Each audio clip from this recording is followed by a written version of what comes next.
Welcome back to Braintree Today. I'm Martha Konstandinidis and you're watching BCAM TV. Now we'll be getting into our latest stories from the week.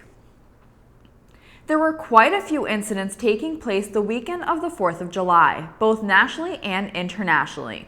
In Chicago, 21-year-old Robert E. Cremo III has been arrested in connection with the Highland Park 4th of July parade mass shooting that has killed 7 people and left dozens injured. The alleged gunman faces 7 counts of first-degree murder, and Lake County State Attorney Eric Reinhart says the suspect will face additional charges. News of the charges comes as new details were released by police on what they believed happened during the shooting.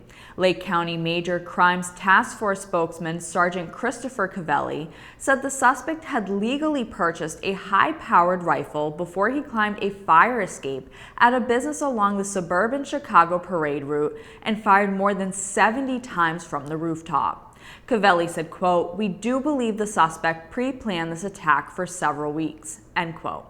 In Boston, the 4th also saw many injuries as about 11 people were shot in 7 different incidents around the city. Boston police did not say if any of the incidents are connected, and none of the victims have been publicly identified at this time. Following more from the 4th of July weekend, Brittany Griner sent a letter to the White House pleading for Joe Biden to bring her home. The WNBA star and 2-time Olympic gold medalist was detained back in February on a cannabis possession charge. Her trial began Friday and may be facing 10 years in prison on drug smuggling charges. One excerpt from her letter read, quote, "As I sit here in a Russian prison, alone with my thoughts and without the protection of my wife, family, friends, Olympic jersey, or any of my accomplishments, I'm terrified I might be here forever," end quote. On April 29th, Griner's arrest was classified as a wrongful detention by the U.S. State Department. Now, Griner's family, government officials, athletes, celebrities, and many more are calling on President Biden and the country to help get Griner back. If you have an outdated rapid COVID-19 test at home, don't throw it out just yet. It may still be good. The Food and Drug Administration has extended the expiration dates for some authorized at-home, over-the-counter COVID test kits, meaning some tests may still be usable. The FDA initially marked many at-home COVID-19 kits with a fairly short shelf life, but as additional data was gathered, those manufacturers have given the agency more insight into how long the test can be used accurately. To check your COVID test kit expiration, you can go to the FDA Test Expiration Date database on fda.gov. The state is still monitoring and reporting health trends. Yesterday, over 58,000 molecular tests were conducted and 4,090 new positive cases were reported. Currently, 509 people are hospitalized in Massachusetts and 45 are in the ICU. 15 new deaths were also reported. The town of Braintree also continues to monitor COVID data from the state. In the last 2 weeks, the town hall has reported 101 new positive cases. The town hall website currently shows a total of 10,665 positive cases since the start of the pandemic. There have been no new fatalities reported in 4 weeks, keeping Braintree's total deaths at 137. Thanks for watching Braintree Today. We'll be right back with more after the break. The COVID vaccine is free and highly effective. Most vaccines require 2 shots, given 3 to 4 weeks apart to fully protect you. So be sure to get both. The vaccine is an important tool to protect you, your family, and your friends. Learn more. Welcome back. The Braintree Fire Headquarters will undergo major renovations starting later this year as the building has faced some major problems. Windows have cardboard and plywood replacing the glass, and their frames contain lead paint. There are also more pressing structural issues, including leaks in the roof and leaks within the cast iron plumbing. The flooring beneath the carpeting on the 2nd floor contains asbestos, and behind the paneling in a locker room area, the walls still contain lead from when the building also housed the police department. To make matters even worse, mold has been also found within the building. Fire Chief James O'Brien said, quote, "This building has not been touched since it was built in 1931, end quote. Plans for the project, which are nearly complete, call for adding a 2-story addition to the side of the building and gutting much of the interior. There will be an enlarged dormitory space for firefighters, new restroom and shower facilities, a decontamination area, a fitness center, a new kitchen, and training area. In November, firefighters will move out of the building to temporary quarters in the Braintree Historical Society's Gallivan House on Washington Street for about 12 to 16 months while construction takes place. On Tuesday, the Braintree License Board approved an all-alcoholic beverage license for Pizza Maria Bar and Grill at 2 Elm Street. In February, the business took over the former Crown Pizza location. Crown Pizza had been brought before the board in 2020 for disciplinary action after receiving noise complaints from neighbors for being open until 4 a.m., mostly due to early morning delivery drivers in the parking lot. The shop was warned by Town Clerk James Casey, the chairman of the license board, to work with neighbors. Casey said Pizza Maria's owner told the board the business will close by 1 a.m. and will stay open later Thursday through Saturday nights only. The license is subject to final approval by the State Alcoholic Beverages Control Commission. It is limited to Braintree Square, South Braintree Square, and Weymouth Landing under a special state law. After decades of discussion between Braintree, Randolph, and Holbrook leaders, work on a new regional water treatment plant could finally begin sometime this fall. The 3 towns plan to build a 12.5 million gallon per day water treatment plant next to the current Braintree plant. It would replace the plant along with the joint Randolph-Holbrook treatment plant across Great Pond. Last week, the Braintree Town Council unanimously approved the Tri-Town Water District Joint Powers Agreement, which sets forth new terms for the operation and oversight of the water district. During the meeting, Braintree Mayor Charles Kokoris told the council the agreement has already been accepted by Braintree's Tri-Town partners, as well as the towns of Randolph and Holbrook. Under the terms of agreement, Braintree will pay half the cost of the $79 million facility, with Randolph paying 34% and Holbrook 16%. The towns would pay operational costs based on water usage, a victory for Holbrook, which has long complained it is paying too large of a share of the Tri-Town and Randolph-Holbrook water systems. Helen Gordon of Environmental Partners, who is overseeing the project for Tri-Town, said they hope to have a contractor selected by late September. The Braintree Recreation Department is offering trips to Boston Red Sox and Worcester Red Sox games for this summer. Tickets for the Boston Red Sox are available for the July 28th game against the Cleveland Guardians and the August 23rd game against the Toronto Blue Jays.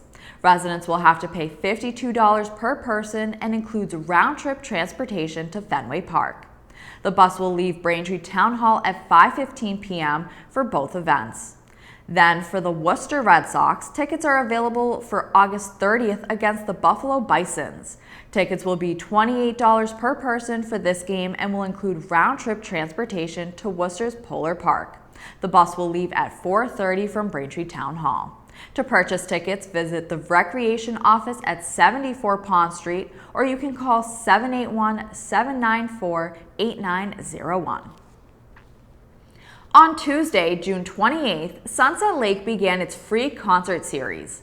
The concerts, which are sponsored by Mayor Charles Kokoris and the Braintree Electric Light Department, take place every Tuesday night from 6 p.m. to 8 p.m. at the lake's Thomas and Pamela Whalen Gazebo. Curra's Fancy was the first band to hit the stage last week on June 28th with some Irish and folk music to get you moving. And on July 5th, Wolfpack played some popular pop, rock, and country covers. If you missed these concerts or want to watch again, you can find it on BCAM TV's public channel, Comcast Channel 9, and Verizon Channel 28, or you can catch it on youtube.com/BCAMTV. Thank you for watching Braintree Today on BCAM TV. We'll be right back with more stories in the area. Mosquitoes are out. Protect yourself from mosquito bites and the illnesses they can cause, like Triple E and West Nile virus. When outdoors, use an EPA-approved repellent and wear protective clothing. Learn more at mass.gov/mosquitoes and ticks. Welcome back to Braintree Today. Now let's get right into more stories. Abortion providers and advocates anticipate that New England will become a haven for pregnant people living in the many states where abortion is now illegal or heavily restricted. After Friday's ruling, Massachusetts Governor Charlie Baker proclaimed the state of Massachusetts will not cooperate with other states' investigations into abortions performed here. His executive order protects providers who perform abortions for out-of-state individuals and the individuals themselves. As for Rhode Island, Governor Dan McKee is currently planning a similar executive order to protect abortion providers. And Connecticut has a new law going into effect on July 1st. An influx of patients have already come to the region for reproductive care. Planned Parenthood centers in Connecticut and Rhode Island are currently staffing up and considering expanding office hours and days to be able to provide services. Amanda Skinner, CEO of Planned Parenthood of Southern New England, said, quote, "We're going to have to really understand the reality of the increased demand we see and be nimble," end quote. Wegmans Supermarket is recalling some Vidalia onions sold by the pound due to potential contamination with Listeria. The Little Bear Onions brand were available for sale to consumers on June 23rd and 24th at the grocery stores locations across Massachusetts, including Burlington, Chestnut Hill, Medford, Natick, Northborough, and Westwood.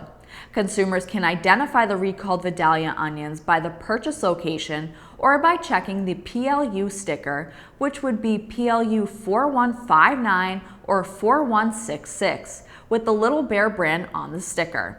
The Food and Drug Administration said there was no immediate word of illnesses connected to the recall, but Listeria infections can cause many symptoms, including vomiting, nausea, persistent fever, muscle aches, severe headache, and neck stiffness.